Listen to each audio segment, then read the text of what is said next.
Imagine করো একদিন রাত 2-3টে পর্যন্ত তুমি পড়াশোনা করছো, সবাই ঘুমিয়ে পড়েছে, তোমার পড়া শেষ হবার পর তুমি টয়লেট করতে উঠলে, আর তখনই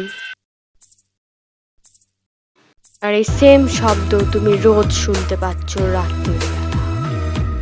তখন তুমি কি করবে? হ্যাঁ, তো আমার সাথে ঠিক এরকমটাই হয়েছিল।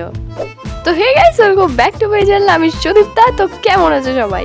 এটা গল্প না, এটা ঘটনা, এটা আমার সাথে ঘটেছে। তখন হবে আমি ক্লাস 12-এ পড়ি এন্ড উচ্চ মাধ্যমিকের আগে যে টেস্ট হয় সেই টাইমে। আমার সেই সময় একটাই ব্যাড হ্যাবিট ছিল, সকাল থেকে ফোন ঘাটার পরে রাত 2-3টে পর্যন্ত জেগে পড়াশুনো করা।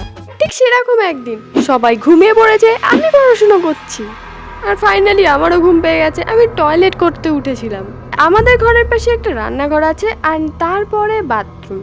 রান্নাঘরে একটা বড় জানলা আছে, আর সেখান দিয়ে যাওয়ার সময় আমি সেই জানলার সামনে দিয়ে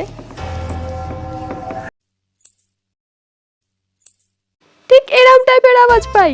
ভাই, পাশের বাড়ির কেউ নাচও করে না, আর ওই রাতের বেলা কেই বা নাচবে? আর নাচলে তো অনেক রকমের স্টেপ হয়, এরকম ঝুম ঝুম ঝুম, মনে হচ্ছে কেউ আস্তে আস্তে হাঁটছে। আর সেই দিনকে আমার প্রচন্ড ঘুম পেয়ে যায়, তো আমি ইগনোর করে ঘরে এসে শুয়ে পড়ি। তো পরের দিনও ঠিক সেম কেস। আমি যখনই পড়া সেরে উঠতাম তখনই এই ঝুমঝুমানি আওয়াজ। ভাই, ভূতেরা আমাকে শান্তিতে পড়তে পর্যন্ত দেবে না। আর এখন তো আমি এই কথাটা খুব ফানি ভাবে বলছি, বা সেই সময় আমার যে হালটা হয়েছিল না, আমাদের রান্নাঘরের জানলার পাল্লা একটা দেয়া থাকতো, আর ঠিক ইন্ডিয়ান হরহরে মুভিগুলোর মতো আমিও ভাবলাম জানলাগুলো দেখবো কি আছে, সাউন্ডটা কিসের হয়। আর ভাই, আমি জানি না আমার মধ্যে কি সাহসী একটা ব্যাপার চলে আসে। আমি ভাই জানলার সামনে গিয়ে জানলা খুলে পর্যন্ত দেখি, কিন্তু না, কিচ্ছু নেই। আমার তো মনে হচ্ছিল ওই বাড়ি থেকে আওয়াজটা আসছিল। আমি সকালে উঠে আমার মা বাবা এমনকি পড়তে যেতাম সেখানে বন্ধুদের পর্যন্ত বলেছি। প্রত্যেকটা ভূতের সিনেমার মতো আমার মা বাবা, আমার বন্ধুরা কেউ বিশ্বাস করেনি।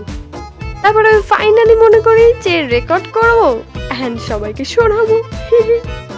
সেই সময় আমাদের বাড়িতে আমার মা বাবা কারোরই কোনো স্মার্টফোন ছিল না। আমি পড়াশোনা করতাম একটা ট্যাব নিয়ে, সেটা 10-12টা হ্যাং করতো, যেটাতে ভাই রেকর্ডও হতো না ঠিক করে। যার জন্য আমি ভাবি যে আমার মায়ের কিপ্যাড ছোট্ট ফোন দিয়েই আমি রেকর্ড করব। আবার নেক্সট দিনকে রাতের বেলা সবাই যখন ঘুমিয়ে পড়ে আমি আমার মায়ের ফোন নিয়ে গিয়ে ওটা রেকর্ড করি। রেকর্ডটা হারিয়ে গেছে। যদি জানতাম আমি ভিডিও বানাবো তাহলে আমি অত রেকর্ডটা রেখে দিতাম। তারপরের দিন আমি আমার মা বাবা সবাইকে রেকর্ডিংটা শোনাই। আরে আবার কি আওয়াজ? কিছুই না, কি শোনাই তো গেল না। সেই টাইপে আমি বুঝতে পারি সবাই বুঝতে তো পারছে, বাট ইগনোর করে দিচ্ছে পোকামাকড়ের শব্দ বলে। তো আমার এই দুটো বান্ধবীকে আমি পড়তে গিয়ে রেকর্ডটা শোনাই। আমি আমার বন্ধুকে শোনার পরে তারা তো সত্যি পাশের বাড়িতে ভূত আছে, এটা নুপুরেরই শব্দ। আমরা ফাইনালি ডিসাইড করি যে আমরা টিচারকে গিয়ে বলবো, এই অডিওটা শোনাবো। এন্ড আমরা যখন সেটা বলি তারপরে আসল পর্দা ফাঁস হয়। এটা এই রেকর্ডটা ঝুমঝুম শব্দ শুনতে পাও, ও সব কিচ্ছু না। আরে এটা একটা পোকা, ওই ঝিঝি পোকা যেমন ডাকে ওরকম একটা পোকা আমাদের পুরনো বাড়িটাতেও ছিল।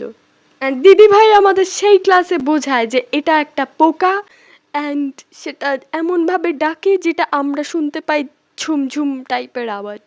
আমাদের দিদিভাই সেটা এক্সপ্লেনও করে যে কেরাম করে তাদেরও পুরনো বাড়িতে এরকম একটা পোকা ডাকতো, অ্যান্ড অনেকে ভয় পেয়ে নুপুরের আওয়াজ মনে করতো এটাকে।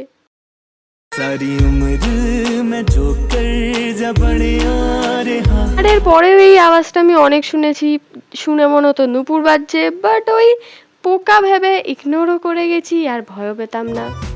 তোমরা যদি কেউ জেনে থাকো এরকম কোনো পোকা আছে তো আমাকে প্লিজ কমেন্ট করে জানি। কিন্তু সেই সময় একটা পোকা থাক বা যাই থাক না কেন, আজকের দিনে দাঁড়িয়ে আমার একটা স্টোরি টাইপ ভিডিও তো হয়ে গেছে, আর আমি এখন আর ওরকম কোনো পোকার আওয়াজ শুনতেই পাই না। আর যদি কোনো শুনতে পাই তাহলে আমি এটা রেকর্ড করে আমি এই ভিডিওতে আরেকটা স্টোরি টাইম ভিডিও দিয়ে দেবো, ঠিক আছে? আজকের জন্য ভিডিওটা এখানেই শেষ। তো ভিডিওটা ভালো লাগলে লাইক করো, না ভালো লাগলে ডিসলাইক করে যেও। আজকের জন্য টাটা, বাই বাই।